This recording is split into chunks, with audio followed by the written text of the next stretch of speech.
कभी आपको भी ऐसा लगा है कि आप कुछ और बन सकते थे, लेकिन किसी और के कहने पर आपने अपने रास्ते बदल लिए? जंगल के एक कोने में एक छोटी चिड़िया रहती थी। नाम था नन्ही। वो चिड़िया बाकी सबसे अलग थी। उसकी आंखों में एक चमक थी, जैसे वो उस पेड़ से कहीं दूर, कहीं ऊंचा देख रही हो। वो अक्सर पूछती, हम हर दिन यही उड़ते हैं, बस तालाब, जामुन का पेड़ और वापस घोंसला। क्या जंगल के बाहर कुछ नहीं है?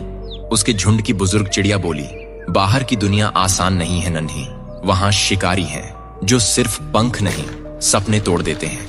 और कई बार अकेलापन इतना गहरा होता है कि अपनी ही आवाज डराने लगती है।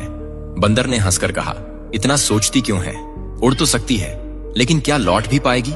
नन्ही चुप रही, लेकिन उसके भीतर कुछ लगातार बोल रहा था, अगर मैं नहीं गई तो मैं कभी जान नहीं पाऊंगी कि मैं क्या हूं।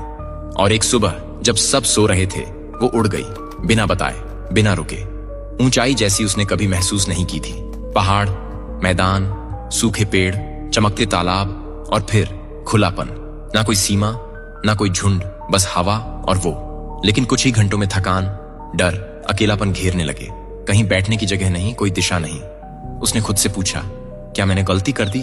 और तभी एक दूर की चिड़िया दिखी जो मुस्कुराते हुए बोली, हर उड़ान में डर होता है, पर अगर तू रुकती तो तू ये कभी जानती ही नहीं कि तुझमें इतना दम है।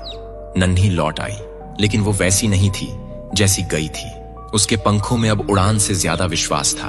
उसने बाकियों को वो दुनिया दिखाई जो किसी ने देखी ही नहीं थी। हम सभी उस नन्ही चिड़िया की तरह हैं। हमारे अंदर कुछ और बनने की चाह होती है, कुछ और देखने की, कुछ नया करने की। लेकिन हमारा झुंड यानी समाज, परिवार, दोस्त अक्सर हमें सुरक्षा के नाम पर रोकता है।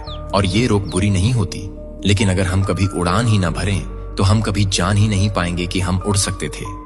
जो डर से बाहर निकलता है वही असली दुनिया देखता है, और जो लौटता है वो सिर्फ अपने लिए नहीं, बल्कि सबको नई सोच देने के लिए लौटता है।